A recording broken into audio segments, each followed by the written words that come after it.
महाराष्ट्रातील शेतकरी, मेंढपाल, मच्छीमार आणि दिव्यांग नागरिकांच्या हक्कांसाठी महाएल्गार आंदोलनाने आता रौद्र रूप धारण केलंय। राज्यमंत्री आणि प्रहार जनशक्ती पक्षाचे नेते बच्चू कडू यांच्या नेतृत्वाखाली नागपूरमध्ये महाएल्गारचा बिगुल वाजला आहे। हे भव्य आंदोलन 28 ऑक्टोबर पासून सुरू झालं असून शेतकरी सन्मान, कर्जमाफी आणि किमान समर्थन किमती सारख्या महत्त्वाच्या मुद्द्यांवर केंद्र आणि राज्य सरकारांना थेट आव्हान देत आहे। नागपूरमध्ये जय जवान जय शेतकरीच्या घोषणांनी शहर दुमदुमून गाजत आहे। आंदोलकांनी नागपूर हैदराबाद महामार्गावर ठिकठिकाणी टायर पेटवून तीव्र निषेध नोंदवला आहे। शेतकऱ्यांचं हे आंदोलन आता रस्त्यावर उतरून राळा घालण्यास सुरुवात केली आहे, ज्यामुळे वाहतूक व्यवस्था पूर्णपणे ठप्प झाली आहे। या आंदोलनाने राज्य सरकारवर मोठा दबाव येत आहे। आता प्रश्न असा आहे की केंद्र आणि राज्य सरकार या मागण्यांकडे कसं वागणार? शेतकऱ्यांच्या हक्कांसाठी हा लढा कधीपर्यंत चालेल आणि त्याचा काय तोडगा निघेल? आज और कल के सारे कार्यक्रमों के बारे में हमें जानकारी दी और उन्होंने ये भी कहा कि इस आंदोलन के कारण बहुत अच्छा सरकार एक नियम लाने वाली है। और यहाँ आप देख सकते हैं कि एक लाश को सीढ़ियों पर लेकर लाया जा रहा है और यहाँ पर बच्चू कडू जी के जयकारे के नारे भी लग रहे हैं। यहाँ पर ये किस प्रकार की एक लाश है, यहाँ पे एक असली इंसान लेटा हुआ है जो कि एक लाश की एक्टिंग कर रहा है। हे कशाबद्दल काढलंय तुम्ही? आमच्या मनाला भाव नाही आणि एक सरकार आमच्या शेतकऱ्याला आत्महत्या करीत आहे। आमच्या कास्तकार मरून राहिला, रोज मरून राहिला। अरे एकरी 30,000 रुपये खर्च आहे, पण 30,000 रुपये सोयाबीन निकाल लागून राहिली। या देवेंद्र फडणवीसच्या बच्चाला समजायला पाहिजे, त्याचा बाप शेतकरी होता। फडणवीस सरकार बोगस सरकार आहे। सत्तांनी आत्महत्या करणारा होता माणूस आहे, एक नंबरचा खोटारडा माणूस आहे हा देवेंद्र फडणवीस।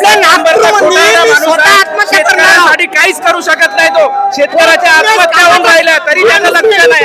हा एक प्रेत आणलेला आहे, हा कोणता रूप आहे, म्हणजे कशासाठी? हा म्हणजे देवेंद्र फडणवीस आहे। शेतकऱ्यांनी आत्महत्या होऊन राहिल्या त्याच्यासाठी हा प्रेत आणलेला आहे। आता तरी देवेंद्र फडणवीस साहेबाला समजायला पाहिजे हे बोगस सरकार आहे। आप देख सकते हैं कि यहाँ पे सरकार का एक रूप बनाकर एक अर्थी को लाया गया है जिस पर एक जिंदा इंसान लेटा हुआ है और ये सरकार का विरोध करने का एक अनूठा तरीका है। सरकार मेलेला सरकार आहे, जाग घेऊन नेला सरकारला भेटवायला पाहिजे सरकार। हे हिंदुत्व सरकार आहे ना, हिंदुत्व। शेतकरी हिंदू आहे, शेतकरी तेव्हा भाऊ तुला जाग येऊ दे, जाग। शेतकऱ्याच्या खूप व्यथा समजून घे भाऊ।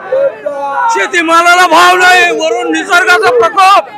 हिंदुत्व का झंडा उठाकर भारतीय जनता पार्टी की सरकार यहाँ पर जो शेतकरी है वो ये कह रहे हैं कि वो हिंदू सरकार। पहिलाच मुख्यमंत्री असन हे या राज्याचे मंत्री जे आहे जिवंत असून मेलेले आहे आणि 7/12 कोरा असं आश्वासन त्यांनी मुरबाड तालुक्यात दिलं होतं, ते पाळलं नाही। जोपर्यंत पाळणार नाही आणि पाळलं जर नाही तर देवेंद्र फडणवीस तिरडी उठल्याशिवाय कास्तकार राहणार नाही, असं मी शेतकरी जाहीर आवाहन करतो। आंदोलन कधीपर्यंत सुरू राहणार? कंटिन्यू जोपर्यंत आमच्या मागण्या मान्य होणार नाही तोपर्यंत आंदोलन चालू राहणार, म्हणजे राहणार। जोपर्यंत कर्जमाफी नाही, बच्चूंचा आम्हाला आदेश आहे, जोपर्यंत आपल्याला कर्जमुक्ती मिळणार नाही तोपर्यंत आपण हटणार नाही। आमच्यावर किती गोळ्या झाला, आता आम्ही इथून हटणार नाही म्हणजे हटणार नाही। मेला तरी चालेल, हटणार नाही।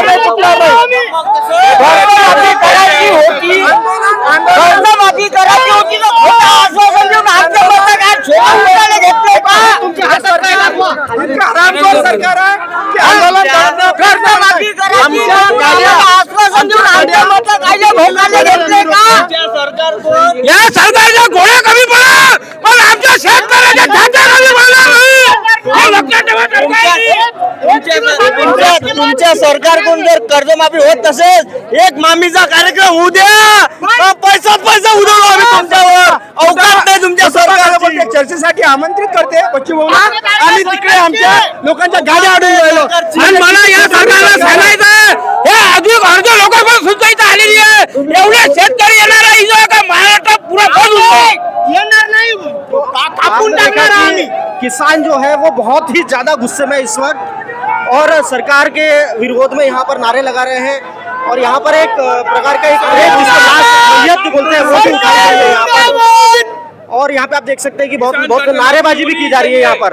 किसान का कर्ज माफी होनी चाहिए। आश्वासन दिया था इलेक्शन से पहले के कर्ज माफी देंगे, पर आज तक वो पूरा हुआ नहीं। आज शाम तक ये होना चाहिए, हमारी यही मांगनी है। उसके लिए कुछ भी होता है, हमारे पे गोली चलाए, हम उसके लिए रेडी है। मामा आता कसं वाटते? बरं वाटते कसं आहे? कष्टकऱ्याला कसा वाटते आता? कष्टकऱ्याला